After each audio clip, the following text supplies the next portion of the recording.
Gracias, Alexandra. Eh, Buenas tardes a todos. Para mí es un gusto y un privilegio poder estar con ustedes el día de hoy. Eh, Les agradezco muchísimo a los que en verdad esta cámara. Le comentaba a Alexandra que si bien he sido parte de pláticas y de mesas redondas y este tipo de cosas, creo que es de las primeras y espero pocas veces que me enfrento a mi máquina, eh, puesto que es un poco mejor poder ver las caras de ustedes. Cuando uno está dando una plática te das cuenta de aquel no está poniendo atención, por aquel lado hay alguien que se está asombrando de lo que estás diciendo, alguien está negando lo que tú estás diciendo, y eso a mí me da pistas, ¿no? Eh, Les voy a pedir, de ser posible, que si tienen una duda sobre lo que estoy tratando en particular, Alexandra va a tener la posibilidad de detener mi charla, porque dejar las preguntas al final, sobre todo en el tema que les quiero platicar hoy, me parece que ya como perder un poco la estructura. Como ya dijo Alexandra, soy artista. Soy arquitecto por la Universidad de ITESO y también estudié filosofía y ciencias sociales. El título de filósofo me lo guardo. Creo que es como mucha atención estar en ese ámbito, ¿no? Es así como cuando uno sale de la carrera de arquitectura y le cae esa bendición de, ah, ya eres arquitecto. Eh, pues no, creo que más bien eh, muchísimo, si no es que todo el tiempo, en mi trabajo de artista, que ya veremos. Bien, leyendo a un buen amigo, a Bernardo García, decía que la velocidad, por eso ahora todos estamos como en esta gran pausa, en este kairos, en esta, pues con este nivel de tal vez desasosiego, desesperación, algunos tranquilidad. Yo les debo confesar que he pasado por todos esos estados. Y justo lo que decía Bernardo García era que mucha gente dice que hay mucho que decir en esta época, pero creo que al revés, y él lo dice así, por eso se los comparto, que lo importante no es que haya mucho que decir, porque no tenemos una certidumbre de esta nueva realidad a la que nos vamos a enfrentar a partir de esta circunstancia, sino que lo importante es la posibilidad de pensar más hondo y de reconstruirnos, es decir, de verdad analizar en qué momento estamos, qué crisis nos está causando y cómo aprovechar una crisis que no se debe de negar, sino que se debe vivir, ¿no? Bien. Sin más preámbulo, mi tema es la filosofía como alimento al tema creativo. Y por esto quise hacer la primera mitad de la charla sin imágenes, porque creo que estamos en un imperio de la vista. Entonces, si ustedes pueden ir a la par armando su mapa conceptual de lo que estoy hablando, o lo quieren ir poniendo por escrito, dibujando, lo que sea, está bien, pero les pido que hagan el ejercicio de irlo llevando acá arriba en la mente, porque voy a ir poniendo varios temas que luego se van a ir hilvanando.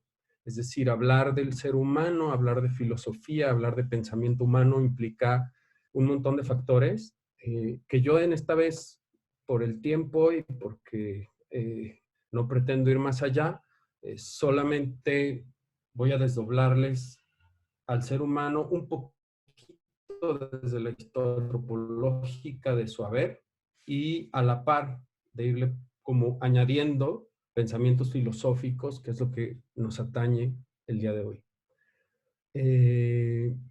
Cuando el creativo, los que estamos en el tema de crear, y con esto de lo que estamos en el tema de crear, Creo que absolutamente nada de los que están ahorita enfrente de una pantalla o conectados se abstraen, ya que la parte de creativos nos la dejan muchas veces nada más a los artistas, a los arquitectos, a los diseñadores, pero yo creo que absolutamente todo ser humano es un ser creativo. No podría no serlo, porque todo el mundo está creando, todo el tiempo, todo el mundo está creando cosas nuevas, ¿sí? Desde una estrategia de mercadotecnia, estrategia de diseño, una ingeniería, lo que fuere, es una manera de resolver las cosas. Y lo que voy a basar hoy es cómo el ser humano, y desde aquí voy con la filosofía como ese alimento al ser creativo, es cómo el ser humano, cómo aprender bien de dónde venimos y cómo somos para poder aportar a partir de ahí nuestra creatividad. Eh, Dentro de este tema de la filosofía hay algo que a mí me atañe o que me llama más la atención, que es la percepción desde el punto de vista, o sea, de la percepción humana, que es a lo que más le voy a poner énfasis en esta breve plática. Eh, Fíjense cómo somos la suma de todo lo que vemos, de todo lo que hemos percibido y de todo lo que han puesto en nosotros, queramos o no queramos. Es decir, si bien nosotros podemos decidir lo que estamos viendo, lo que estamos viviendo y podemos percibir y dejar de percibir ciertas cosas, es decir, nosotros decidimos, por ejemplo, ir a ver qué película, podemos decidir ir a ver qué exposición, podemos decidir pasarla con los amigos, pero también hay otra parte en la que me voy a adentrar después, que es todo lo que ha colocado la sociedad en nosotros sin que nosotros podamos modificarlo, sin que nosotros podamos decir, yo a esto no le entro. Ahí hay un depósito de información, un depósito de estar en el mundo, de la cual no nos podemos acudir de ninguna manera, por el simple hecho de haber salido y no nos da. Poner atención, en este caso, a mí me gusta ejemplificar porque poner atención en algo es como una liga, es decir, apunto mi visual hacia algo y en ese apuntarla hacia algo hay una tensión ida y vuelta con la cosa que estoy poniendo atención. Es mi manera de ir sumando a mi percepción o la manera como mi percepción va decidiendo en dónde pongo mi atención. Eh, la filosofía como alimento, ¿por qué? Porque la filosofía desde su primer principio, desde, no sé, yo creo que desde el primer ser humano que estructuró su manera de pensar ya como Homo sapiens, los presocráticos tal vez, que es los que tenemos un poquito más documentados, porque cabe señalar que debió de haber habido mucha filosofía antes que se quedó en el no giro, pues primero Tales de Mileto, Sócrates, Platón, Aristóteles, por nombrar a los como primeros fundadores, pues creo que la gran pregunta, si se me permite ser un poquito, eh, voy a, si se me permite hacer así de, digamos, como de abierto, la gran pregunta es ¿cómo debo vivir? ¿Quiénes somos? ¿Dónde estamos? ¿No? Y la filosofía al final es este tema de saber estructurar las preguntas, saber estructurar el pensamiento y, y estar en un cuestionamiento total todo el tiempo. Es como una manera de vivir, diría Marina Garcés, una filósofa contemporánea española, en donde ella dice, los que filosofamos no paramos nunca de filosofar, es decir, todo el tiempo estamos comiendo filosofía y yo les apuesto que muchos de ustedes lo hacen de una manera tal vez no guiada y de una manera tal vez no consciente, pero ahorita lo van a descubrir. Eh, en ese año 5, en ese siglo 5, en ese siglo, Platón, discípulo de Sócrates, primeras bases en las que todos los filósofos y todos los pensadores se tienen que recargar fuerzas porque fue quien le dio o el que fundó esta manera de pensar las cosas que llamamos idea, ¿sí? Es decir, trasciende hasta nosotros, hasta nuestra manera de pensar de ahorita, una idea. Es decir, en aquel entonces era el eidos, en lo que, como le decían los griegos, y es poder poner en claro, y no me voy a meter a la filosofía profunda de Platón, pero es como poner en claro que esas cosas que están ahí, reales o no reales, están puestas aquí, ¿sí? En el pensamiento, me llevo la... Es decir, si se fijan, yo ya les digo a ustedes, tengo una idea como tal, y ya no necesito ni filosofía, ni Platón, ni nada, pero ese compita en el siglo V antes de Cristo empieza a hacer esta base, ¿no? Y él dice desde entonces que el hombre es prisionero en el mundo de lo sensible, es decir, nuestros sentidos como tales nos engañan, y él plantea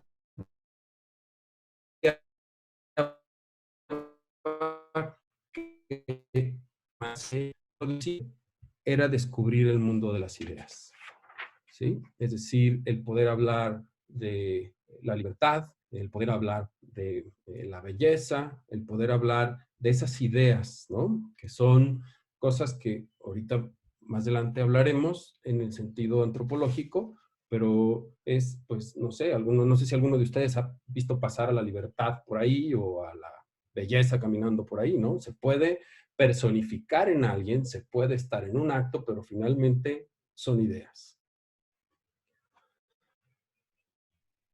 Cuando queremos saber quiénes somos y de dónde venimos y cómo ha sido nuestro origen para poder entendernos mejor cómo pensamos y cómo estamos sentados en el mundo, me voy a regresar un poquito al Nerdental.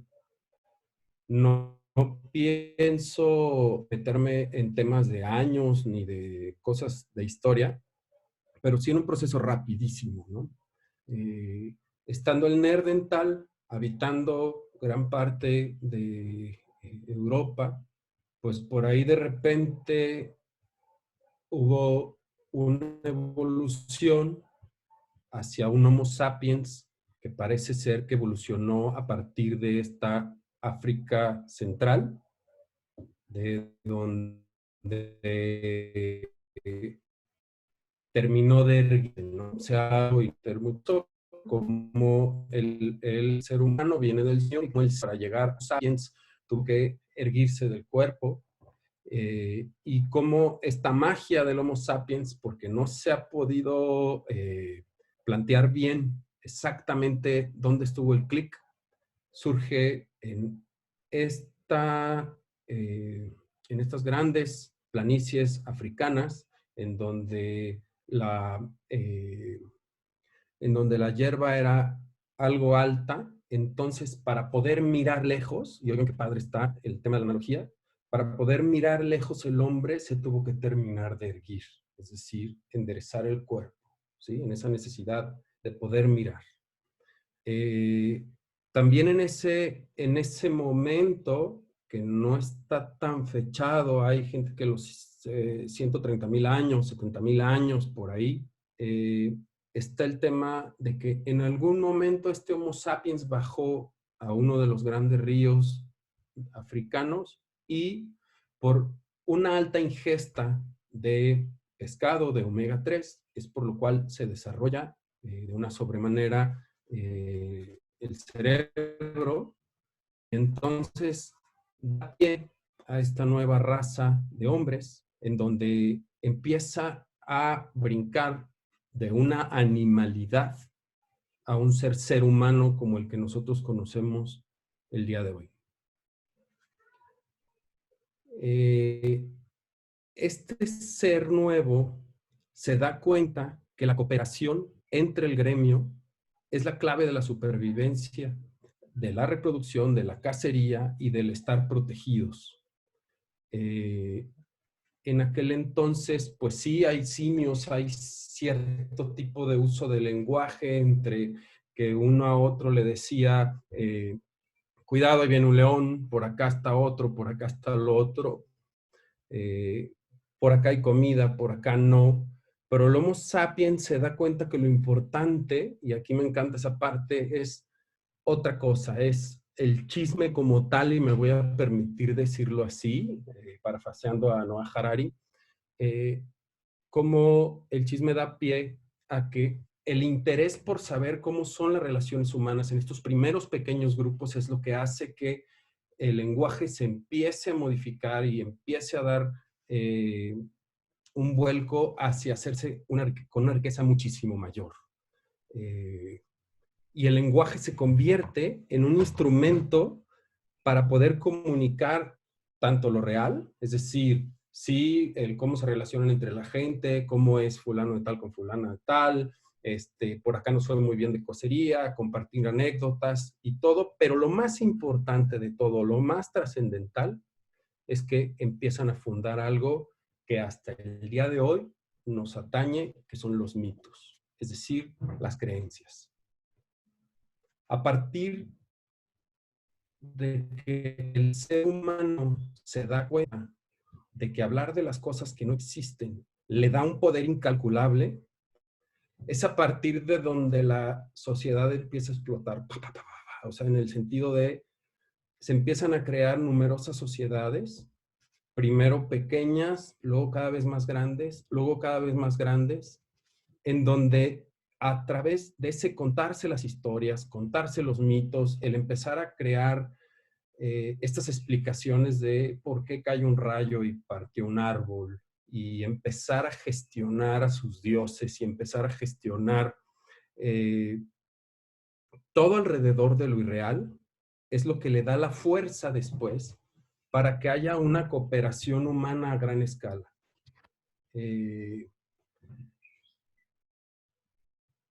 Muchos desconocidos, y lo voy a plantear así, trabajan por un mismo mito en común. Es decir, todavía no sucede. Los que son practicantes de cierta religión, por el simple hecho de saberse ser de la misma religión, es fácil cooperar por un mismo fin. Es decir, voy a poner un ejemplo muy pegado a nuestro país, que es la parte católica. Cuando muchos católicos se empeñan en hacer o en producir una acción, el simple hecho de saberse católicos, es decir, cohesionados por un mito, por un Dios, es por lo cual todos jalan y todos trabajan por una misma razón. Cosa que hizo, pues no sé, y aquí tal vez si se fijan, tengo que caminar muchos años históricamente y luego volverme a regresar un poco, que finalmente estos mitos son los que de repente crean el Estado de Derecho, el Estado moderno, una iglesia que crece, una iglesia medieval, una iglesia que se convierte en lo que ahora hay, una tribu arcaica que después se convierte en una gran ciudad como en la que muchos de nosotros habitamos. Gran sorpresa a la par del lenguaje que le está dando mucho poder al ser humano a la hora que se da cuenta del poder del mito, del poder de crear a través de lo irreal, es la aparición de la escritura. Curiosamente, yo me he topado con pared porque muchos autores caían en lo romántico de que la escritura primeramente es creada como para documentar la historia, que la escritura es como esta manera de ir documentando el arte, la poesía, el pensamiento de ese Platón del que hablábamos, pero no. Los primeros rastros de escritura son en organizar estas primeras sociedades en donde se ponían de acuerdo y a ti te toca hacer esto, a ti te toca hacer lo otro. Pues esas primeras pequeñas ciudades o guetos en donde, claro, ya empezaba a haber jerarcas, en donde había que digamos, los primeros impuestos o el poder decir quién ya dio su tributo y quién no, es a partir de cómo surge la escritura. Es decir, la escritura surge, o los primeros escritos que se han encontrado son 2 chivos, estoy poniendo ejemplos así como muy rudo, ¿no? 2 chivos, 3 costales, 4 sacos de arroz, ¿sí voy? Que después la escritura se convierte también en este gran aportador para partir de ahí, para poder ser al ser humano un ser histórico, es decir, el poder documentar su pensamiento y su proceso y lo que conocemos ahora como historia, ¿no? Pero esa fue una segunda parte, ¿no? Fue precisamente la finalidad de lo que hoy conocemos como lenguaje escrito. En este ir creyendo o ir creando estos mitos, en este ir forjando lo irreal, y por eso me regresé un poco a la historia de cuando el Homo sapiens y ahora de una manera, pues tal vez un poco injusta con la historia, pero tengo que ir más rápido, pues finalmente es empoderarse del ser humano a través de lo que no existe, porque finalmente, ¿cómo explico esto de que no, en lo que no existe? No existen las naciones como tal. Se hicieron se hicieron un grupo de reglas para decir, este territorio, estos límites son esta nación, y en esta nación, en estos límites, se trabaja y se hace así. Cosa que se ha convertido en nuestros días hasta en un tema de identidad. Pero si hablamos de nación, no podríamos ver una nación. Si voy, es una creación humana, es una realidad que nos atañe directamente. Por ejemplo, el dinero. El dinero es una representación del trabajo. El dinero no es algo existente, es un invento irreal que después se hicieron monedas y se hicieron papeles y todo, pero en realidad pónganse a pensar el dinero. ¿Qué es en sí el dinero? Es una representación tal vez de una manera de intercambio del trabajo o que ya hay muchos de nosotros y ya en pleno siglo XXI, ya ni siquiera el trabajo, hay gente que nada más es tipo, digamos, no lo trabaja, sino lo gana por otras maneras. Los derechos humanos también es algo irreal, fue una creación humana a partir de realidades. Las leyes que nos rigen también, es decir, como este gran acuerdo social que se hace de una manera automática por entrar en una sociedad a la cual ahorita, más adelante, no me quiero adelantar Heidegger, es en donde a nosotros nadie nos preguntó, o no sé si alguno de ustedes le preguntaron cuando nació, si le quería ceder el derecho a la policía por tener el poder de ser el encargado de agarrar a los malos y de meterlos al bote. ¿Sí voy? Es toda una construcción que hay ahí detrás, en donde por el simple hecho de nosotros estar en la sociedad, aceptamos y es más, es incuestionable, pero ahí está, ¿sí? Eh, la justicia es otro tema que es irreal y no me quiero meter mucho en este tema porque créanme que me he metido a pisar callos muy rudos y no lo quiero hacer, pero si también lo pensamos así, los dioses o la religión en la que ustedes hayan creído o crean, pues también son invenciones humanas, o sea, son sistemas de control, son sistemas de más, donde yo se las cambiaría porque sé que es muy rudo decirlo así, porque estamos hechos así. Ahorita voy a tratar esa parte, pero es como, eh, es a partir de las grandes religiones como vamos llenando esa parte espiritual, que eso es otra cosa súper diferente, que nos da mucha tranquilidad y en esa sí no me voy a meter y eso es como muy respetable, que también es irreal, pero también es algo inherente al ser humano. A ver, al mismo tiempo de este poderío de lo irreal, ¿qué pasa con el Homo sapiens como ser humano? El ser humano como tal nace incompleto, es decir, un bebé cuando nace, no nace sabiendo qué es ser humano. Esto es bien bonito. Para poder criar o mantener o atender a un ser humano desde bebé hasta su adultez, hace falta una tribu que lo respalde, ¿sí? Un bebé, si queda sin atención, y hubo unos experimentos horribles, espantosos que hicieron en esas épocas en centro de Europa, no me acuerdo si era Luis de estos, el terrible o no sé quién, que para querer averiguar si la lengua con la que el ser humano nacía, unos decían, es el latín, y otros decían, no, no inventes, es el francés. No, no manches, la gente nace sabiendo español. Entonces lo que hizo este cuate fue y mandó encerrar a dos chavitos y dijo, solamente quiero que tengan contacto con la comida. ¿Qué pasó con ese par de niños? Se murieron. En automático se murieron. ¿Por qué? Porque no hubo ese contacto humano que necesitamos para que nos programen. La palabra no es programar, la palabra es completar y la palabra es crecer a través de mirar a los demás.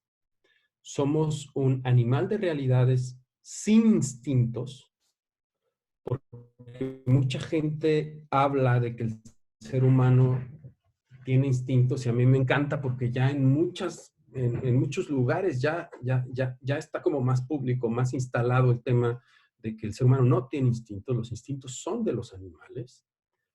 Y les voy a poner un ejemplo regresándome a que el hombre nace incompleto a través de compararlo con un gato o con un caballo. Vamos haciendo con un gato que es más común que todos hayamos visto un gato. Si yo agarro un gato recién nacido y ese gato recién nacido, yo lo alimento, yo lo pongo dentro de una caja en donde no vea más que alimento, obviamente lo limpio y todo, no hay que ser gachos. Pero ¿qué va a pasar con ese gato que nació? Ese gato recién nacido vas a ver maullar, ese gato recién nacido conforme va creciendo ya sabe caminar, ese gato conforme va creciendo sabe que es gato, es decir, si ve un ratón se le va a dejar ir a la yugular, va a saber cacería, va a saber ronronear, va a saber maullar, es decir, nace con todas sus características puestas, es decir, no sé si han visto nacer un caballo, que además es hermoso. El caballo nace, se cae, sale de la bolsa, de la placenta y camina, se levanta y desde entonces ya trota. ¿Qué pasa con el ser humano? ¿Cómo nacemos? Necesitamos asistencia para nacer. No podemos nacer solos. Nos tienen que enseñar a caminar. Nos tienen que enseñar a hablar. Nos tienen que enseñar a saber qué somos a través de reflejarnos en los demás. ¿Sí voy? Somos en la sociedad que nacemos. Y ahí es a lo que iba hace rato que les comentaba que no la escogimos. Creo que por ahí alguien quiere hacer una pregunta. Sí, por ahí, por el chat está bien. Heidegger, ya filósofo fenomenólogo, siglo XX, dice que fuimos arrojados al mundo. Y a mí me encanta porque la primera vez que lo leí dije, este güey, ¿qué onda? A mí nunca me aventaron, ¿no? Fuimos arrojados al mundo. Pero claro que sí me aventaron. Yo les pregunto a todos los que están ahí, ¿en qué familia querían nacer? ¿Alguno escogió si quería ser hombre o mujer? ¿Alguno de ustedes escogió en qué país nacer? ¿Algún día escogieron ustedes estar en México cuando nacieron? Si es que así lo fue. ¿Alguno de ustedes escogió la realidad a la que está ahorita en su envuelto? No, no la escogimos. Fuimos arrojados al mundo. Nos aventaron. Ya nomás ahí medio despertamos y ya caímos. ¿Eso qué quiere decir? No escogimos nuestra cultura, ya nacimos en una cultura ya dada, y cuando dicen, es que sí tenemos instintos, ¿no?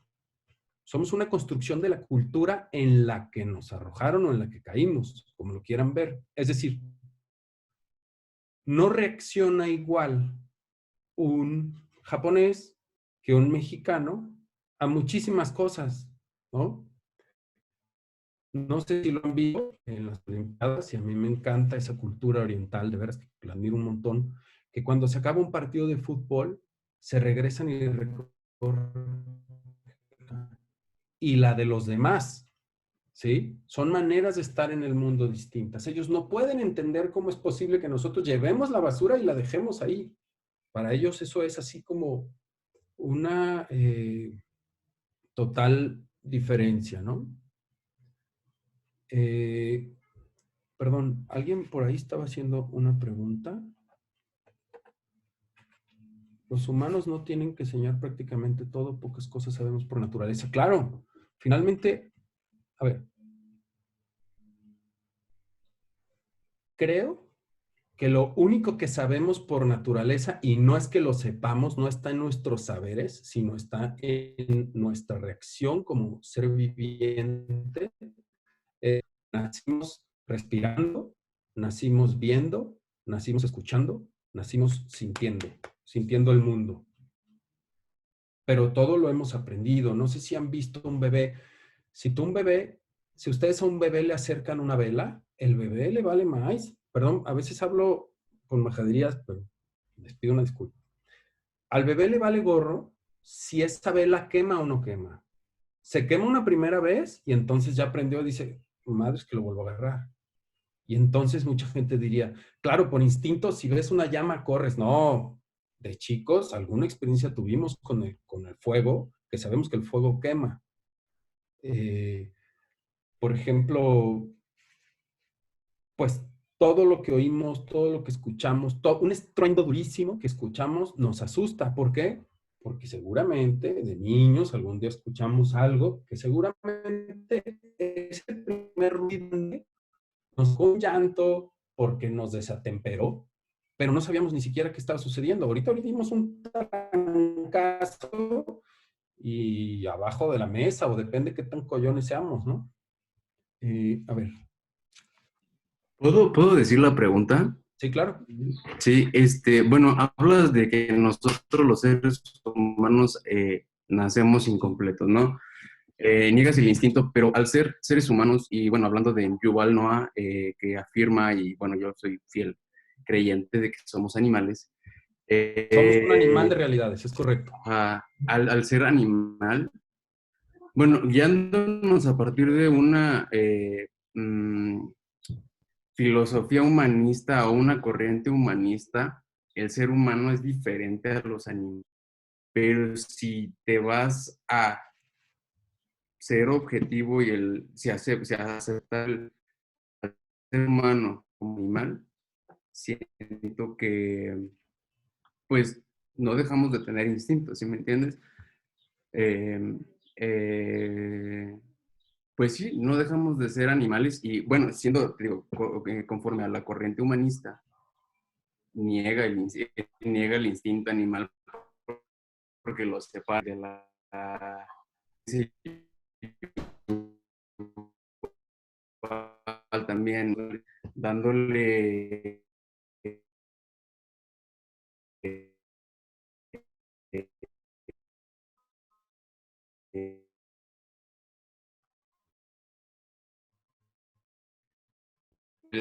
la fruta, no, porque lo de el instinto, o sea, de decir, o bueno, negar el instinto. Estas son palabras del mismo Yuval Noah Harari, que en Sapiens dice, crearon instintos artificiales, es decir, no es de la naturaleza humana. Somos una nota de él, ¿eh? Crearon instintos artificiales que permiten extraños cooperaran de manera. Instintos artificiales Cultura, se llama claro. cultura.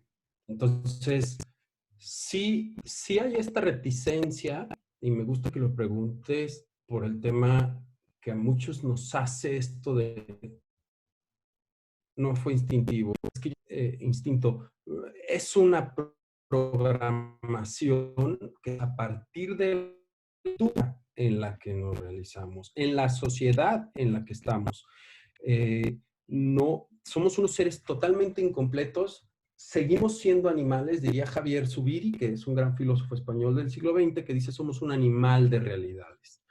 Y sí definir esta parte porque así tenemos una animalidad, no la podemos negar, pero somos un animal de realidades, es decir, tenemos una capacidad de analizar nuestra realidad, de saber cómo estamos en ella, y eso nos ha dado un poderío de sobremanera sobre el mundo, ¿no? Que aquí habría que analizar también este y realmente entendimos que muchos mitos nos lo pusieron, como que Dios hizo el mundo para el ser humano, siendo que no es así, porque finalmente, si lo seguimos viendo así, no lo vamos a acabar. Pero bueno, a ver, había también otra pregunta. A ver, menciono. La pregunta tuya fue la de Yuval. Ajá. También el instinto materno sería solo una construcción cultural. Yo diría que aquí vamos en dos sentidos. Hay una parte en lo materno, y no soy ningún experto en este tema, en el tema de la biología como tal, pero yo lo quiero entender así. El instinto materno más bien es esa animalidad materna. ¿Sí voy? Porque finalmente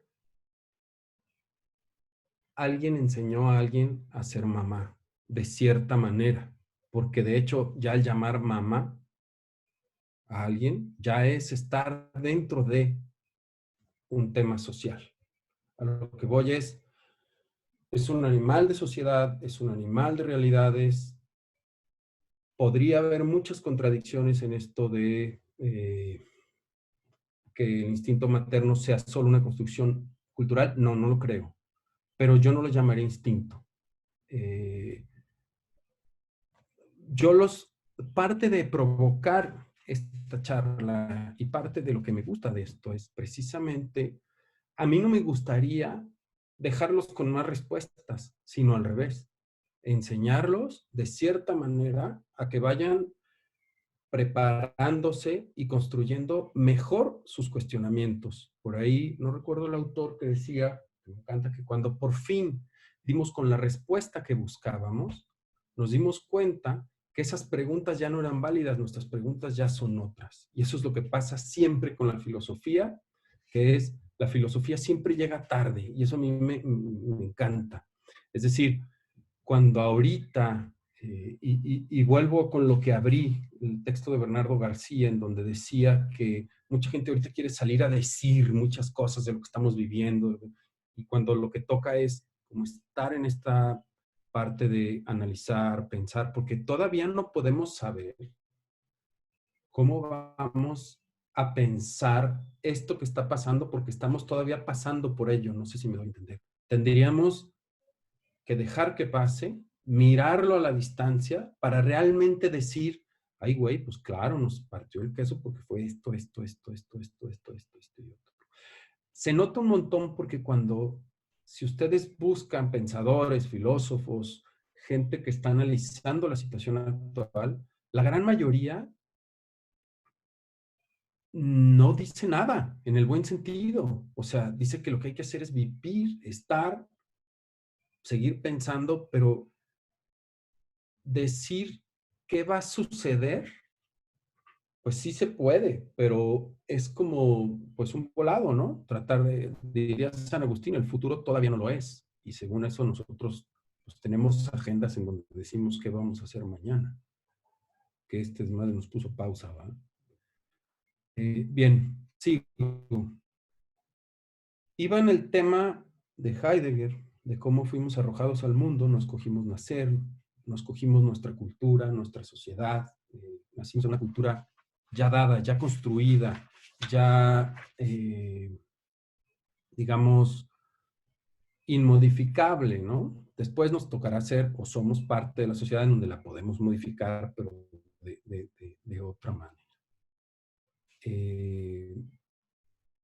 También aquí hay un tema de cómo en toda esa cultura en la que caemos, que es una suma de creencias, normas y valores, pues también hay un flujo constante, ¿no? Y hay toda esta lucha social a veces por permanecer, en mantener, por ejemplo, las tradiciones, que es algo que es un punto en donde me voy a tener un poquito, porque mucha gente piensa que la tradición es repetir lo que nuestros ancestros hicieron y mantenerlas exactamente igual. Y voy a poner varios ejemplos. Por ejemplo, mucha gente dice que si hay cierta artesanía, les voy a poner un ejemplo muy en lo particular que me gusta poner, que es Tonalá, la cerámica de Tonalá tradicional. Si la cerámica de Tonalá hay quienes luchan con la bandera de hay que hacer la tradición siempre idéntica, hay que decorar nuestra artesanía siempre igual. ¿Qué está pasando? Están frenando una tradición. Porque la tradición es la transmisión del fuego, no la adoración de las cenizas. No sé si me doy a entender.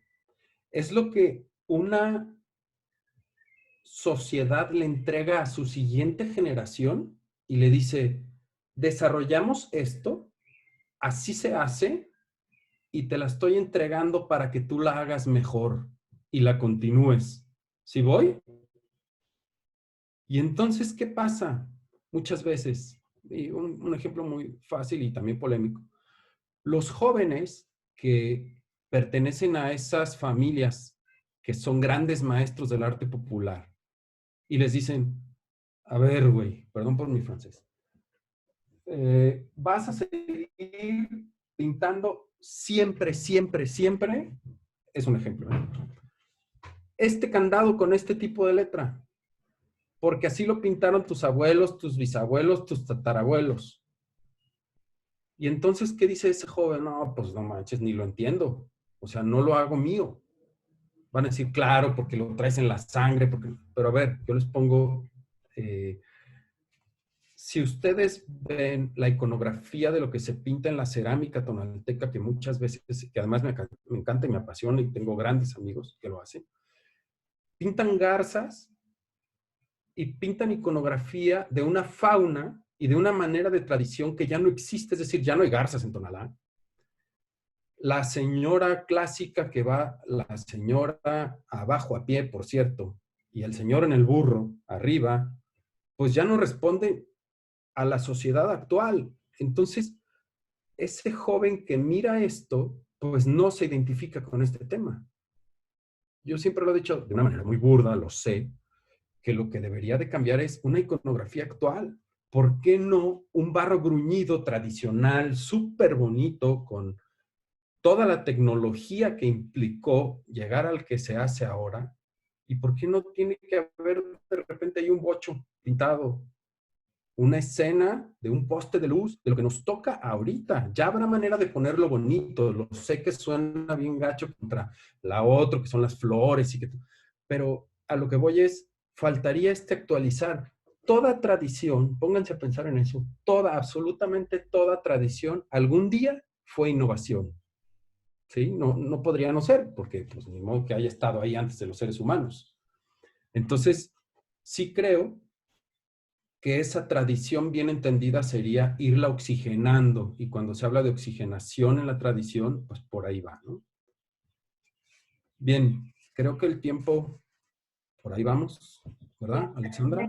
Casi llevamos 45 minutos. Pero vamos bien, vamos bien. Bien. Oye, hay otra pregunta de Ana. A ver. Ajá. Dice, el humano existe y luego construye su esencia. En cambio, el gato que mencionabas está atado a su esencia por su existencia. Claro.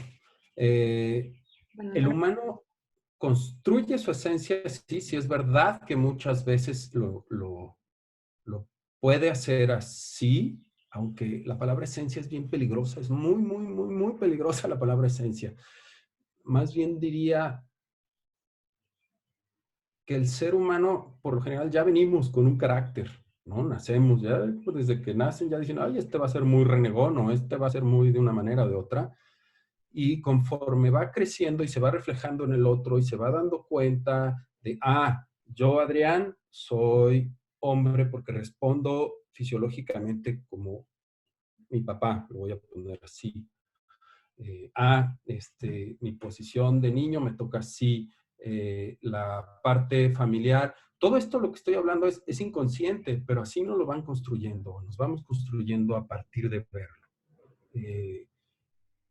Y sí, el gato por su cuenta, pues no tiene esta capacidad de poder seguirse construyendo, independientemente que hay gatos buena onda y gatos mala onda, ¿no? O sea, digo, a mí no me caen bien los gatos, yo soy más bien de perros, pero también creo en esa parte, pero sí, finalmente un gato nace sabiendo que es un gato, se desarrolla como gato, en fin, como lo había mencionado antes. En esta construcción es para poder aterrizar este tema de la filosofía. Si se fijan, la última pista que quisiera dar es cómo el lenguaje, dicho por Heidegger, que es muy fácil la frase, porque dice que el lenguaje es en donde habita el ser, se los pondría de esta manera. Ustedes pueden pensar, reflexionar, sentir, pensar de otra manera que no sea a través del lenguaje. O sea, ustedes pueden crear de otra manera que no sea el lenguaje. Es decir, aun cuando yo estuviera callado ahorita, como ustedes, están pensando en algo, pero están pensando con palabras, están estructurando su pensamiento con el lenguaje. ¿Sí?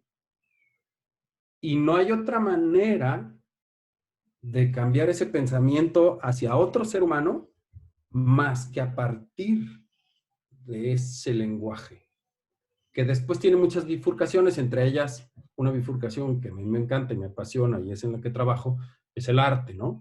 Pero no deja de ser un lenguaje. Es por eso que Heidegger lo toma así.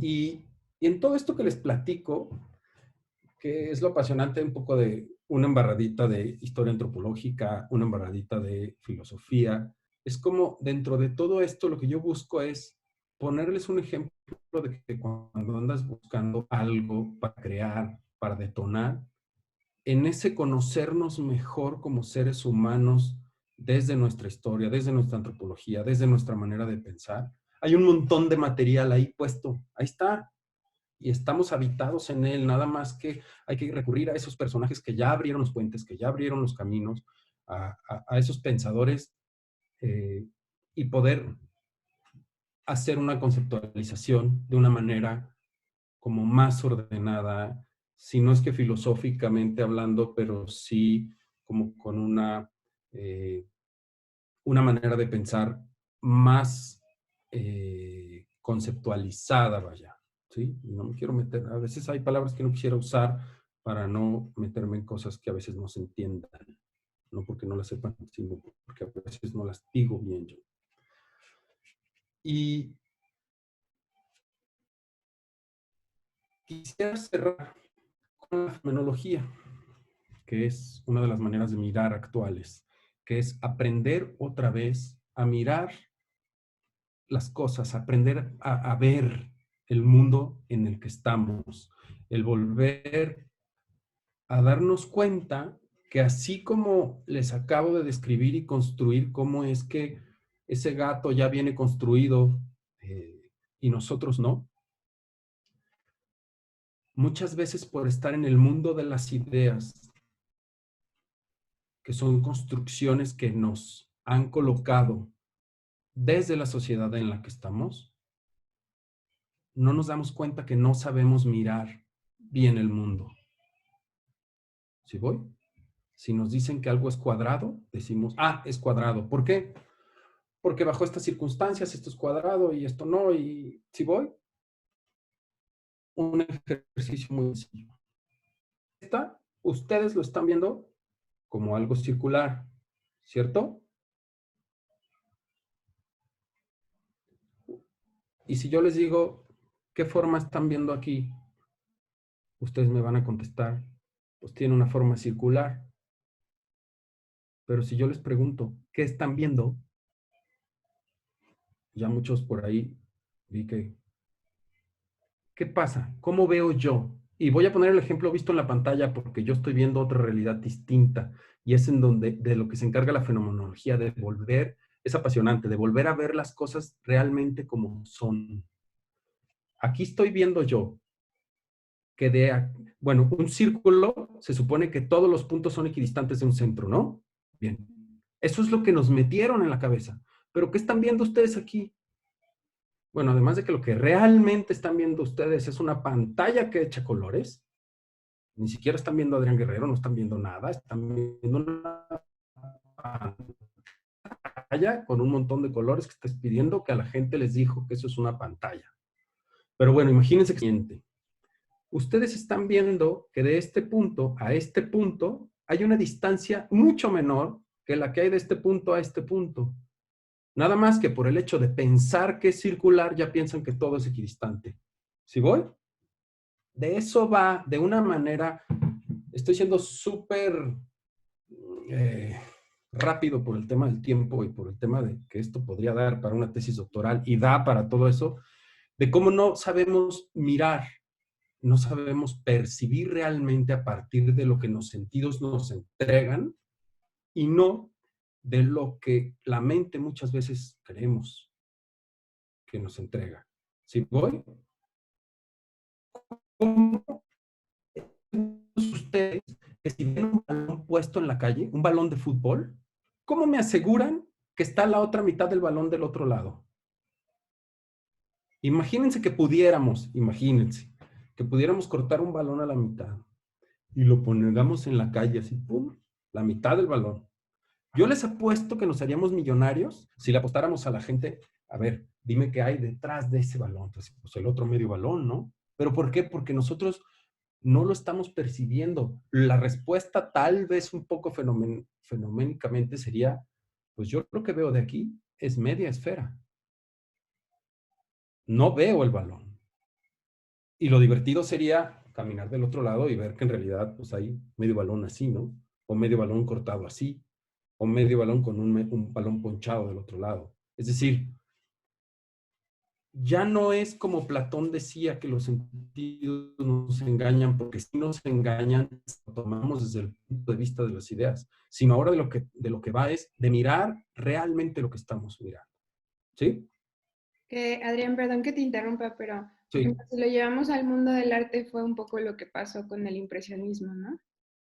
Ajá. O sea, con el arte moderno y el impresionismo que fue justamente romper con esta tradición y empezar a confiar en los sentidos y no en el saber, o sea, y no en lo que te habían dicho que tenías que Claro, hacer y conocer, porque así eran las claro. cosas.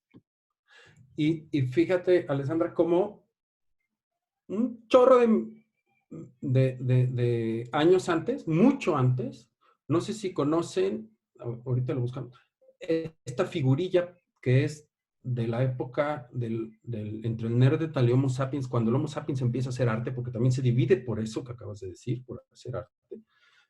Hay esta figurilla femenina que es muy delgadita del cuello, que no tiene cabeza y que tiene un busto muy grande, una cadera muy grande y de los pies es muy delgadita. ¿Sí lo ubican? ¿Sí la han? Pues hay estudios bien serios en donde indican que la mujer que posiblemente talló esa figura se estaba viendo. Entonces pónganse a pensar, lo primero que se veía a ella era el busto y las caderas, y lo último que se veía a ella eran los pies allá chiquitos abajo. ¿Sí voy? O sea, modeló viendo, es decir, reprodujo lo que estaba viendo en sí, desde un ámbito fenoménico. Que bueno, también sería todo un tema, Alessandra, meternos a la filosofía del arte, ya que también es apasionante y que sí como estas disrupciones que fueron pasando en la historia del arte, que dejó de ser o se liberó de tener un fin como tal a ser precisamente un lenguaje libre, ¿no? Que surge después a partir de esta gran ruptura de Duchamp, que le parte el queso a todos los que vienen atrás y nos hace reescribir otra vez la historia hasta llegar a decir que fue el fin, el fin del arte. Claro, fue el fin del arte como se pensaba antes, pero ya cambia otra manera, ¿no? Eso, la Venus de Willendorf. Eso, muchas gracias. Si la pueden buscar, ustedes que tienen la oportunidad de poder estar viendo varias pantallas, vale la pena que la vean. En ese estar en el mundo y en esa visión fenomenológica que les estoy poniendo de una manera, créanme, lo que no le hace justicia a esa manera de ver la filosofía, no puedo desarrollarlo más, pero hay un filósofo muy interesante que no desarrolló su filosofía, pero habla de un punto clave en el tema de lo que estamos viviendo ahorita. Merleau-Ponty, en vez de estarse metiendo con la problemática que se ha metido mucha gente, que es la otredad, es decir, quién soy yo y quién es el otro, cuándo dejo de ser yo y cuándo el otro comienza a ser él, y cuándo soy yo este que está aquí, o como diría San Agustín, yo soy este que soy yo, que es el primero que lo dice, señorón. Merleau-Ponty dice en su filosofía, que es una filosofía llamada del cuerpo, en donde no hay un límite entre el cuerpo y el mundo y el cuerpo, en donde todo el tiempo, queramos o no, nos estamos tocando todos, a través del mundo y a través de nosotros y a través del pensamiento, porque todos habitamos en todos. Y si eso lo pensáramos así, nos daríamos cuenta que si yo, y ya sé que suena muy trillado lo que está pasando ahorita, pero que si yo me cuido y me guardo y me encierro y no salgo y no me contagio de COVID-19, los estoy cuidando a ustedes. Y que si cada uno de ustedes se cuida, nos está cuidando a nosotros. No sé si me doy a entender. Esa relación de cuerpo-mundo y esa relación de estar todos tocándonos, como lo expresa Merleau-Ponty, pues está bien bonita, porque también si yo le hago daño al otro, me estoy haciendo daño a mí mismo. Si yo le estoy haciendo daño al mundo, llamámosle mundo al planeta en el que habitamos, me estoy haciendo daño a mí y le estoy haciendo daño a los demás. Bien, en todo ese tema de la filosofía, visto de una manera súper rápida, como lo hemos paseado ahorita, es justo ahí en donde planteo mi trabajo. Y cerrando este tema de filosofía es, fíjense esa frase y es bien sencilla. Vemos como somos y somos como vemos. ¿Sí? Muchos que somos muy tercos, por ejemplo, pues vemos desde esa terquedad, no sé si me doy a entender. Y aquí, hablando de que la filosofía es el alimento para ese crear y ese desdoblar, les pondría esta frase que a mí me encanta, que es: la percepción es el principio de la creación. Es decir, como percibimos, es el punto de donde partimos para crear lo que vayamos a hacer. Es decir, desde nuestra manera de estar en el mundo, desde nuestra percepción de cómo lo vivimos y cómo lo sentimos, en todas sus dimensiones, es como nosotros creamos, porque crear es proponer, poner algo ahí. ¿Sí voy? Y bueno, que no se diga que ahora que el ocio está puesto en nosotros, es decir, el no hacer nada, es el gran detonador. El aburrimiento, créanmelo, que ha sido el culpable de que muchos genios y muchas cosas fregonas vengan al mundo. Y les dejo también esto. Negocio, hacer negocio, es negar el ocio. Estamos negando esa parte del ser humano a la hora de estar todo el tiempo metidos en, ¿y ahora qué negocio voy a hacer? ¿Y ahora qué? Y esta cosa que nos ha puesto la sociedad en esta globalización en donde pareciera que todo el tiempo hay que estar innovando, pareciera que somos una una casa grande en donde estamos todos, pero cada vez más separados. Es decir, el individualismo es el que ha venido a ir en la punta de lanza en esta aldea global, ¿no? Siendo que tocaría, pues, ir en el otro lado, ¿no? Parece que lo común sería lo más importante, es decir, ¿a poco no extrañan al bien común? ¿A poco no extrañan al sentido común? Y es nomás volver a ver el mundo desde lo común. Pero de ahora andamos buscando cómo crear algo que nos diferencie, que nos haga más fregones, que nos haga yo mismo. O sea, estamos pensando un mundo que fíjense hacia dónde nos ha llevado. Ya el sentido común es un lujo, ya quisiéramos que muchos de nuestros gobernantes tuvieran sentido común. Y no me voy a meter en más cosas porque por ahí hay gente que le va a unos y ya vemos gente que le van a otros. Bien, voy a pasar un poco a imágenes de mi obra. A la hora que yo ponga esto, creo que voy a dejar de ver el chat. Entonces, Alessandra, si... Exacto, el sentido común ya no es tan común. Si hay alguna pregunta o algo, me avisan porque creo que ya no voy a ver el chat. Sí, nosotros te avisamos. Sí lo puedes ver, pero igual yo te aviso. A ver, ahorita les digo si sí lo puedo ver. No lo veo, pero no importa. Bien, ¿ustedes ven a pantalla completa? Sí. Les voy a poner algunos ejemplos de mi trabajo, en donde mucho lo hago a partir de la filosofía, pero también de lo común. Me encanta lo común, me encanta el reflexionar en la vida, así ir caminando, ¿no? Esta palabra de sociedad, un día trabajando con un buen amigo arquitecto, él me estaba echando un chorro mareador del proyecto que estábamos haciendo, en el que me estaba invitando a colaborar, y de repente lo callo y le digo, espérame. Sociedad y suciedad, nada más cambia una letra, ¿verdad? Me dice, güey, tenemos 40 minutos, ¿no me estabas poniendo atención? Le dije, no te estaba poniendo atención, estaba pensando en esto. Pues obviamente me costó un disgusto con él, pero esta es una pieza hecha en bronce, en donde si se fijan la O tiene una... tiene dos estas... ¡ay, se me va la palabra! Bueno, una manera de flexionarse, en donde la O se convierte en U, y pende de la mano del ser humano el que una sociedad sea una sociedad y una sociedad sea una sociedad. Bisagras. Perdón, a veces es falta de agua. Con ese arquitecto que estaba hablando y que se enojó porque no le ponía atención, me invita a veces a hacer este tipo de cosas. Una casa que un cliente pide, una casa muy bonita, hecha por el arquitecto Agras.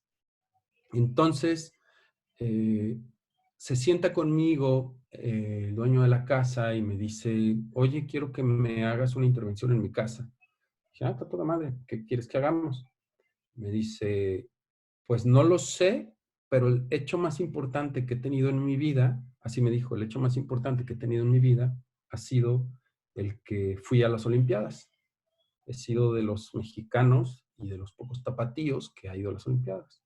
Le pregunté, ¿ganaste? No gané nada, pero el hecho de haber tenido la oportunidad de haber ido para mí fue un parteaguas en mi historia. Bien, a partir de ahí me da esa información y ¿qué hacemos? Una serie de intervenciones en su casa, pero la más importante es que la escalera se convirtió en documentar su proceso en cuanto al tiempo, es decir, nombramos a cada escalón con ciertas fechas en donde cuando había una fecha importante en el escalón de su vida iba poniendo me casé, mis hijos, adolescentes, ¿sí? Pero esa no fue la más divertida. La más divertida fue que lo que ustedes ven, si alcanzan a ver que hay un haz de luz que parte ahí, como él me dijo a mí que este había sido un hecho que había partido su vida, es decir, un parteaguas, perforamos toda la casa de lado a lado, nomás los vecinos no se dejaron por obvias razones, pero la casa tiene ese hilo que cruza desde las cocheras al vecino le hicimos un cuadrito nomás y del otro vecino también le pusimos un cuadrito nomás. En donde la casa, si se fijan en esta foto, ahí, aquí en este cuadrito donde baja este muro oscuro, ahí va la medalla que le dieron cuando fue, que va puesta en esta base. Y este agujero, si se fijan, va hasta la cochera, hasta los carros, pasa por la cocina. Y del otro lado pasa hasta el jardín. Obviamente, cuando yo se los expuse, la señora de la casa no precisamente fue la más contenta, pero cuando ya entregamos la pieza, pues están muy contentos y es algo que presumen mucho. Ahí está ya la medalla puesta en su lugar y es algo que se mira, que te recibe en la casa y que finalmente parte literalmente la casa. Es un parteaguas.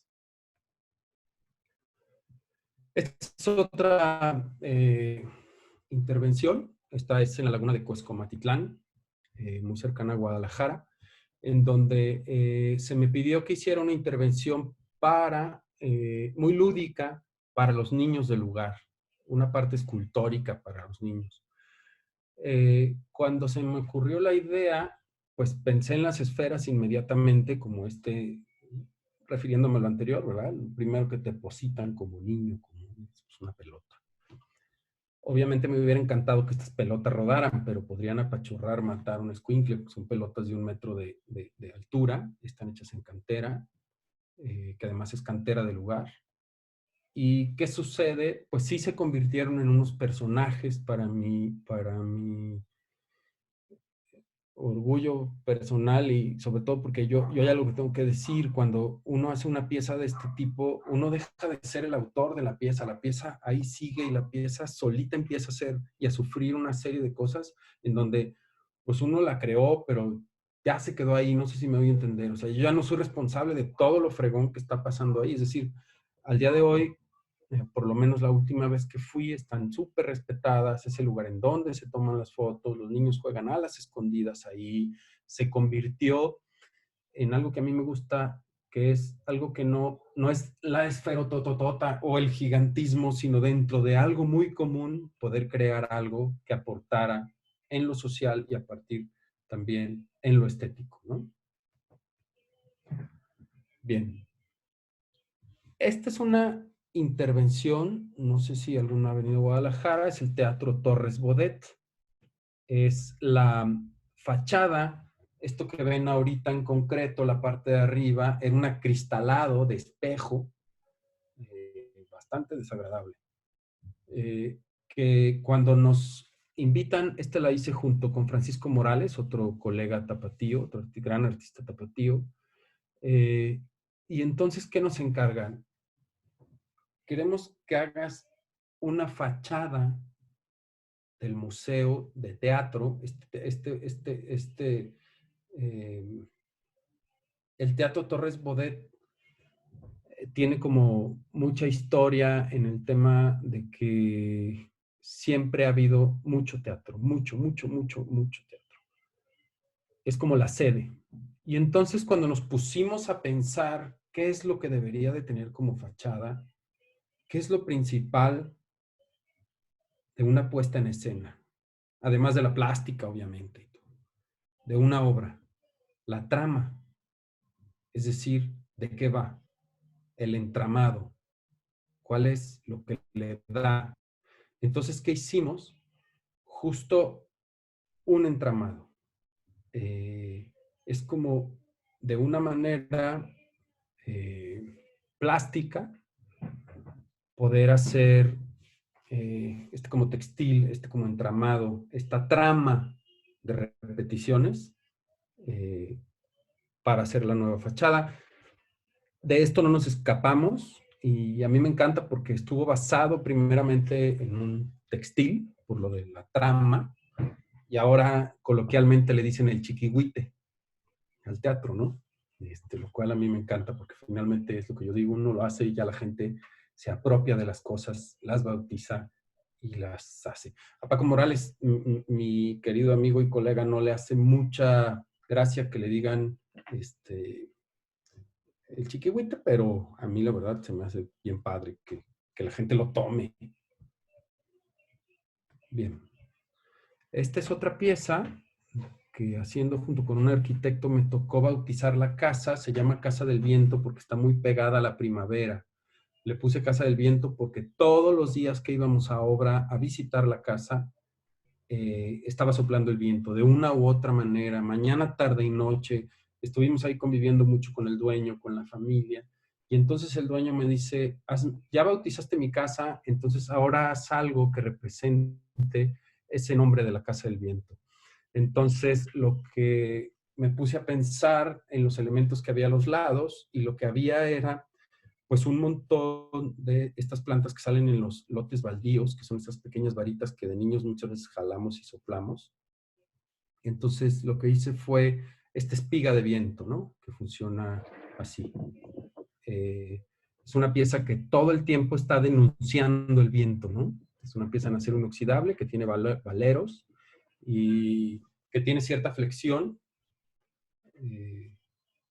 Y me encanta porque años después me encontré al dueño y sigue muy contento porque conforme van creciendo sus hijos le van encontrando otros significados y les van encontrando otras emociones, y se convirtió en un hito. Está un poquito más alto que las bardas perimetrales, entonces se convirtió en un hito que los vecinos también ven, que refleja la luz del sol en cierta hora, que es donde yo digo, ahí es donde vienen las mejores pagas por hacer piezas de expresión como estas, ¿no?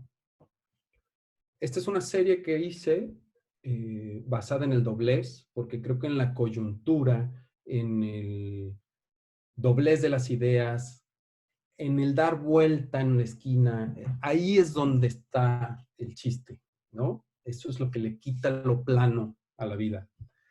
Y es una serie de piezas en donde lo que hago es literal,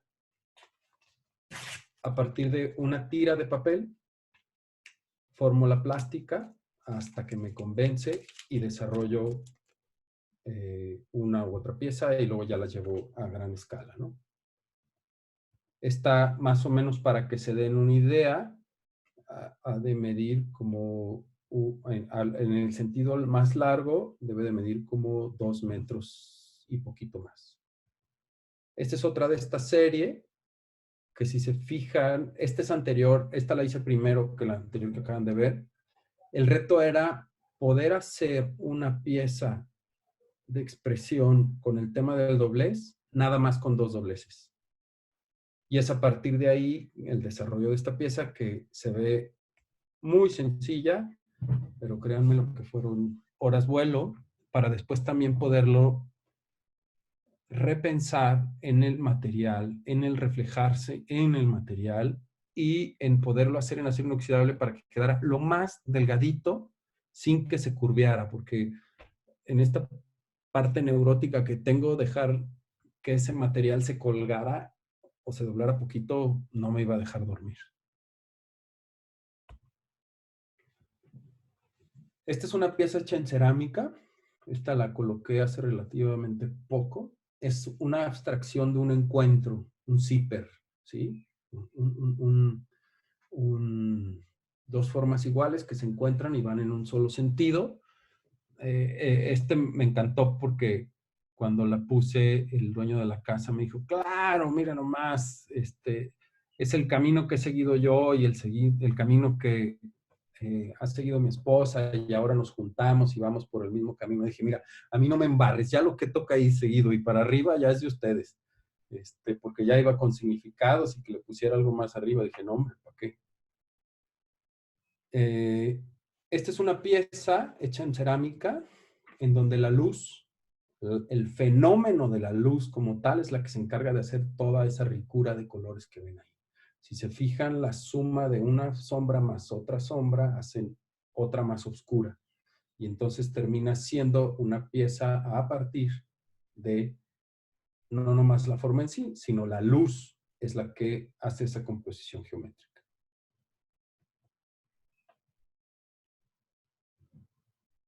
Una de mis piecitas que más me gusta, y si no ahorita creo que la adelanto un poco, si no, tiene una música, si le pueden subir un poquito a sus dispositivos.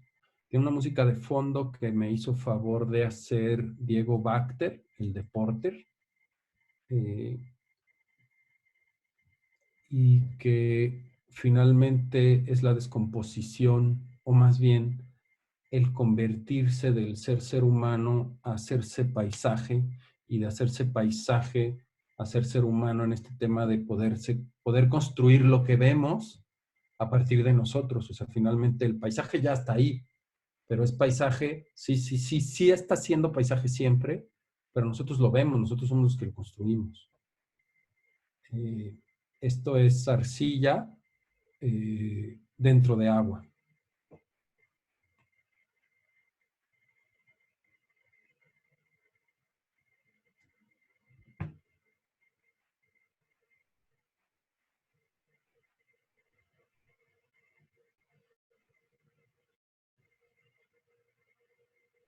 Esto es una pieza que se desarrolló en un tanque de agua con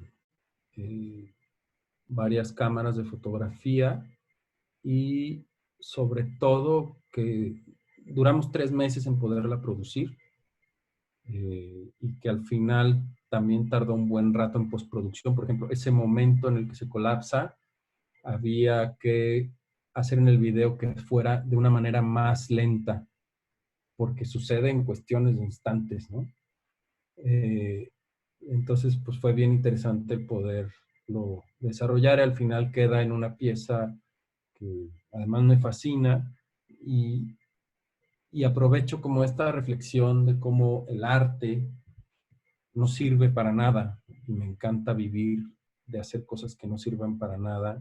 Cuando digo que no sirve para nada es porque no tiene una utilidad como tal. Ya sé que muchos están pensando en cómo dices eso, pero es decir, yo no puedo agarrar un cuadro y poner un clavo con un cuadro. Yo no puedo agarrar este video y usarlo como herramienta para cambiar una llanta. Es decir, no es útil como tal. Si bien tiene eh, un tema social, un tema de expresión, un tema de cuestionar, otro tema, sí lo es. Pero como tal, como utilidad física, el arte no lo tiene, ¿no? Si se fijan, es bien padre esta pieza porque al final de todo ese colapso, la pieza termina en un pequeño paisaje, ¿no? Y, y aquí el tema es como este pequeño paisaje, voy a adelantar un poquito porque aquí se calman las aguas. Es una pieza que se hizo si alguno de ustedes está familiarizado con las albercas, se le tuvo que colocar un defloculante para que las partículas cayeran un poquito más rápido, porque si no, las arcillas duran un montón, ¿no? en hacer todo este proceso. Fíjense cómo otra vez se está nublando ese paisaje, y de ese paisaje que se está nublando, otra vez se vuelve a reconstruir. Se vuelve a reconstruir el personaje. Ahora, este video está pensado para colocarse con un proyector para que el personaje quede a la estatura de un ser humano más o menos de 1,60 de altura. Entonces, el video, la verdad, es como muy padre verlo en ese estado, ¿no? Lo voy a adelantar un poco por razones de tiempo, pero en realidad lo que sucede es esto. Se reconstruye otra vez.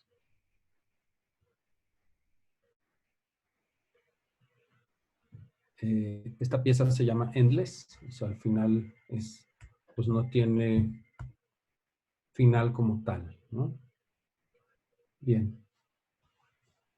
Este proyecto que les voy a presentar ahorita, en este mirar el tiempo, que es algo que siempre he traído puesto, si dice San Agustín, todo el mundo sabemos qué es el tiempo, pero si les pregunto ahorita qué es el tiempo, nadie me va a poder contestar. Entonces, ¿qué es lo que hice yo? Intento y hago la reflexión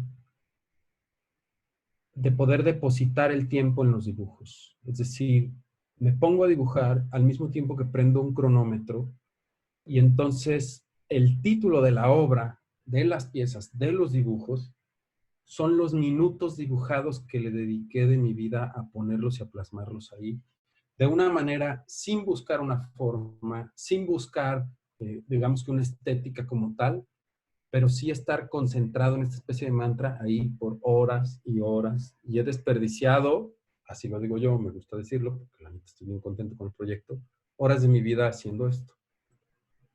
Que finalmente queda en esto, ¿no? O sea, ahí lo que vieron era cuando estaba dibujando el principio de este dibujo, y ahora vean lo que sucede cuando ya tengo un montonal de horas en un mismo dibujo, ¿no? Suceden un montón de cosas bien bonitas porque el dibujo empieza a cobrar volumen, el dibujo comienza a crear formas, el dibujo comienza a ser a todo ese tiempo documentado ahí. Y por ejemplo, pasa esto. Esta pieza es un mural de 85 piezas, que son 4,210 minutos dibujando. Esta pieza está actualmente en el Museo de Arte Contemporáneo de San Luis Potosí. Ahorita les voy a poner una liga en donde lo pueden visitar virtualmente. Tengo una exposición actual ahí.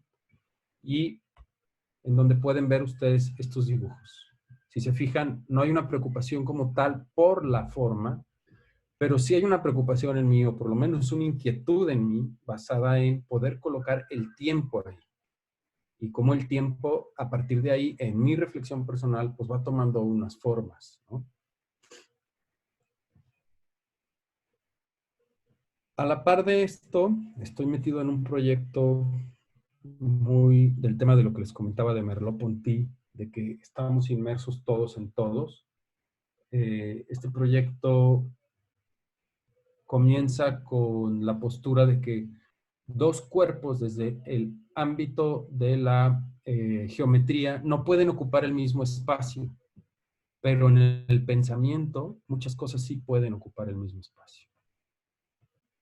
Entonces hago una serie, esta pieza mide 1 metro de altura, pero esta ya mide 1,40 de altura, es en acero, en donde realizo, son cubos realizados en acero, determinados en laca automotiva.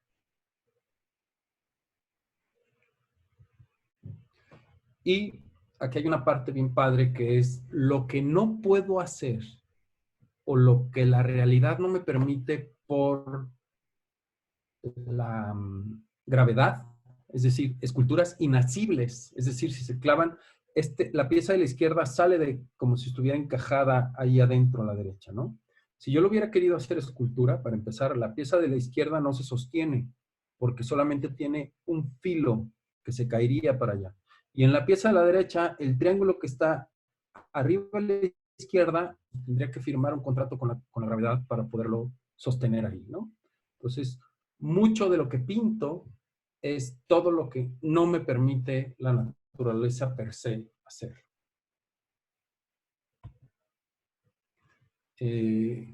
Esta es mi obra más fregona de todas las que he hecho en toda mi vida. Es mi hija.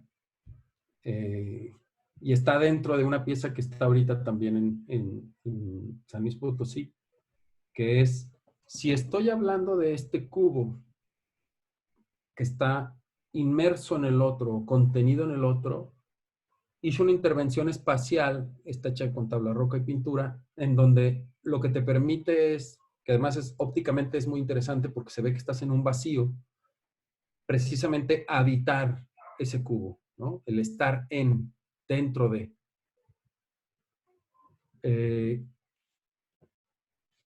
Y esa exposición cierra, obviamente esta no es toda la exposición, se las dejo para que la vean ahorita en un link. Se pueden meter desde una computadora y pueden pasearse por el museo. Cierro con una frase de Merleau-Ponty: cuerpo como extensión del mundo y el mundo como extensión del cuerpo. Con esto decirles que finalmente, pues todo mi quehacer está basado o está pensado a partir de todas estas ideas que intenté plasmar de manera muy rápida, y cómo tratar de contagiarlos a algunos de ustedes en el que busquen en esos autores, en esa forma del pensamiento, que hay un montón de pistas, digamos, la palabra no es ya pensadas, pero ya muy analizadas a partir de donde pueden ustedes conceptualizar y generar un montón de nuevo conocimiento, de nueva plástica, de nueva manera de mirar el mundo, que creo yo que es lo que nos toca como seres humanos a la hora de estar creando, ¿no? Proponiendo nuevas cosas.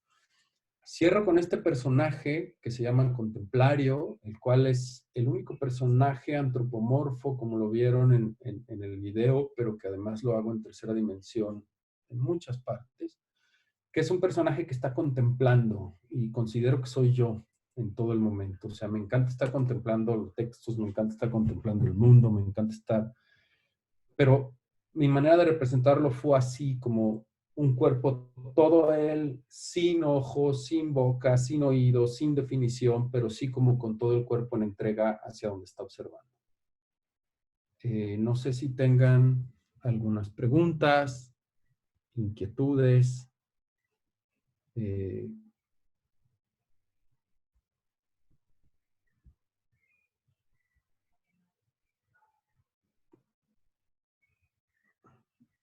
Estoy viendo... Bueno, no sé si es como pregunta o comentario, relacionado a esta parte que decías en la primera parte como de la conferencia, de que la filosofía siempre llega tarde, porque cuando nos lo preguntamos y tratamos de encontrar la respuesta, pues ya hay otras preguntas que hacerse.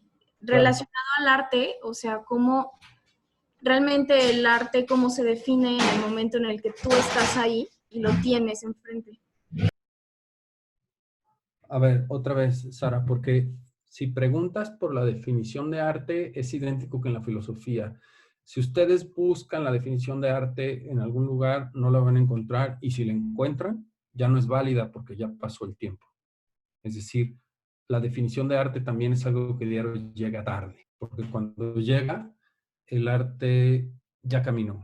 A mí me gusta ver el arte como esta manera de lenguaje que usa el hombre, que la propone, la hace y abre nuevos caminos. Son nuevas maneras de hablar, nuevas maneras de decir, distintas al de las palabras, aun cuando están hechas o realizadas con palabras, pero que abren caminos distintos.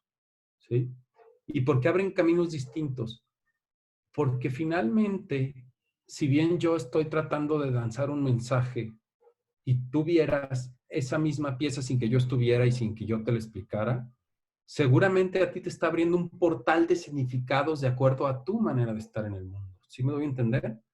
Esa es como mi manera de poder explicar cómo el arte abre las cosas, abre portales. Es decir, cuando alguien pregunta, ¿cómo es posible que un urinario, Duchamp lo puso y dijo que es una obra de arte, ¿no? Tan es una obra de arte porque nos abrió al cuestionamiento, nos abrió una nueva beta de pensamiento, de reflexión, es cuando el arte ya abandonó desde hace rato la búsqueda de la estética por la belleza, porque tampoco no es lo mismo la estética, no es lo mismo la belleza que la estética. Puede ser algo súper estético, pero no realmente bello. Es decir, también la definición de estética ha evolucionado, o más bien por lo que es decir la belleza o la no belleza. Pero sí, ahí hay un tema que pregunta Sara que podría ser infinito, ¿no? ¿Alguna otra pregunta?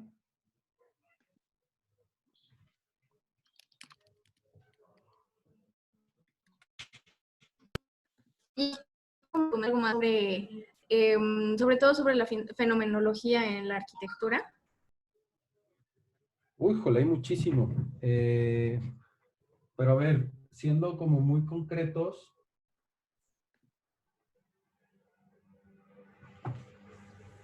les recomiendo mucho este libro. Si lo ven, no está invertido. Les recomiendo muchísimo este libro. Aunque es de Heidegger, está también puesta el pensamiento de Heidegger desde otros autores. Y bueno, pues había una lista interminable. Este Rubén de Ventós también es buenísimo.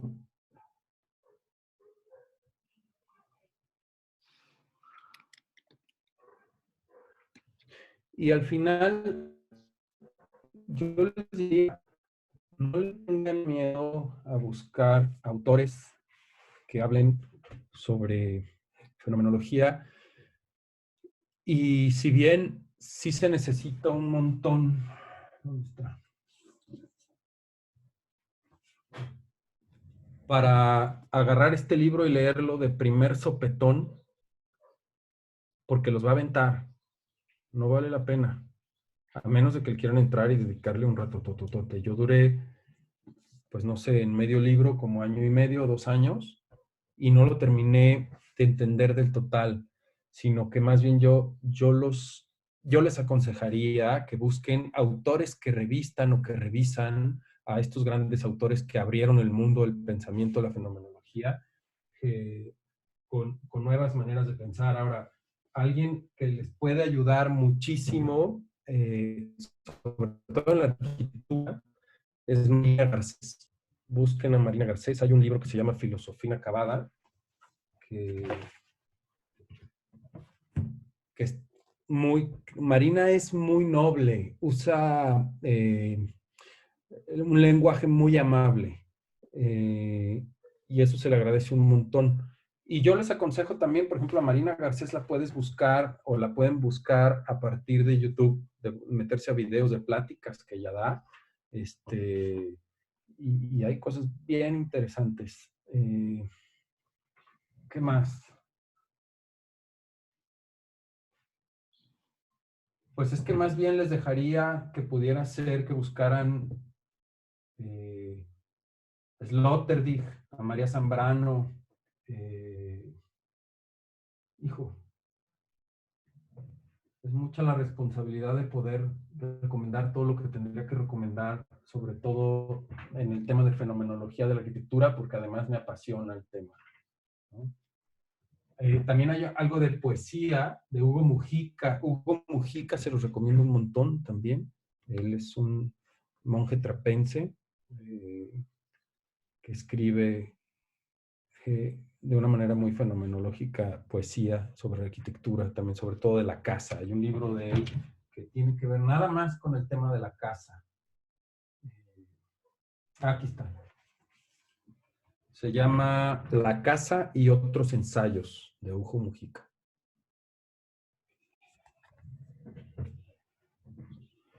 Y sí creo que la filosofía a veces patea, porque no es fácil a veces entrarle a un texto de un clásico. Por ejemplo, para mí no hay libro más importante de cabecera como San Agustín, ¿no? Que desde mi ámbito, desde mi manera muy personal, y habría quien me podría ametrallar, pues fue uno de los primeros fenomenólogos. Y a veces San Agustín te patea porque siempre que está hablando en nombre de Dios y por Dios y para Dios y todo eso. Y los que somos un poquito más ateos, gracias a Dios, pues te choca, te patea, pero luego ya que te acostumbras y dices, bueno, así es San Agustín y te aporta un montón, pues nada, aquí pueden ver todas las notitas que tiene San Agustín, ¿no? Y prácticamente todo libro que tomo, pues hay que subrayarlos, rayarlos. Es la manera como hay que platicar con los autores, ¿no? Está muy trillada esa frase, pero la manera con la que podemos hablar con un montón de ellos o dialogar es a través de sus letras. No sé si alguien más tenga alguna otra inquietud, pregunta. Creo que no. Muy bien, pues si nadie tiene otra pregunta, gracias Ana por tu comentario que pusiste en el chat. Pues no me queda más que agradecerles. La verdad, si se fijan, empecé muy acartonado, pero luego me solté. Ya ves, no pasó nada. Y no es más que de repente decir o sentirlos ya cerca en este interactuar. Les agradezco de repente, aunque no se valga, prendan el micrófono y pregunten. Yo sé que hay veces que romper las reglas, pero la verdad es que lo disfruté. Les agradezco un montón su atención. Espero que algo de lo que yo les acabo de transmitir los fecunde, que los detone, los y las detone a que busquen y busquen, y busquen. Un eterno buscador, creo que es en lo que nos debemos de convertir.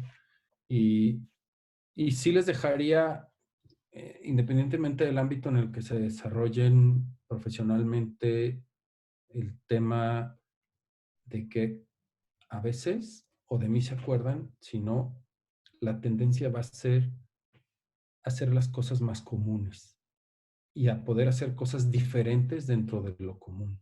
Están volviendo otra vez, se voy a ir súper hipster, pero por ejemplo en Guadalajara algo está pasando que es, ya se llama la panadería, la tlapalería, otra vez las cosas están queriéndose llamar por su nombre y se están tratando de hacer anónimas. Es decir, ya no buscan voy a poner una tlapalería. ¿Cómo le pongo para que a nadie se les olvide? La tlapalería, güey. ¿Sí? La panadería, la cafetería, la tetería. Y ahora resulta que hay un montón de nombres comunes, y a mí me encanta, en la zona de Chapultepec de Guadalajara, se está llenando de cosas comunes, ¿no? La gente está volviendo a la cerámica, están surgiendo muchos talleres en donde, ¿qué están torneando? Lo de siempre, vasijas, porque para tornear, pues está la vasija, ¿no? Como a quitarnos esta parte que es, entre más sofisticado va a ser más fregona. Yo los invito a que lo piensen, porque creo que las buenas ideas empiezan en lo simple, en lo común, que es lo que se nos urge a este mundo. Y pues nada, con eso me despido. Muchísimas gracias, Alexandra, por la invitación. Para mí es un honor poder, pues, tener con quien compartir mis inquietudes más que nada, ¿no? Creo que mi obra es eso, una parte de mi inquietud. A ti, Adrián, la verdad es que siempre es muy rico escucharte, aunque esta plática ya la escuché un par de veces, la verdad siempre descubro cosas nuevas Ajá, y también para mí es muy padre que más ajá. gente la pueda disfrutar. No, pues te agradezco mucho. Les voy a poner en el chat, nada más como último, eh, la liga para poder entrar al museo y revisar la última exposición. Y si quieren ver algo de mi obra, estoy en Instagram principalmente, en @Adrián Guerrero, a sus órdenes. Si alguien tiene alguna otra inquietud en el momento, escríbanme ahí, ténganme paciencia y con todo gusto podemos estar en contacto. Si quieren que les recomiende más libros, lo que ustedes quieran, estoy a sus órdenes. Muchas gracias, Adrián. Rápido, antes de cerrar, yo también aprovecho para un comercial. Estamos toda la semana con actividades de Campus Madero, como esta charla. Entonces, en la página de Facebook pueden encontrar todos los eventos y toda la agenda de charlas y talleres que vamos a tener. Todas son abiertas al público y gratuitas por si alguien quiere aprovechar alguna otra. Muchas gracias, Adrián, otra vez por todo y espero que nos veamos pronto. Muchísimas gracias. Un fuerte abrazo a la distancia. Abrazos sin brazos. Vaya, Bye. gracias. Gracias. Gracias. Gracias. Hasta luego, muchas gracias.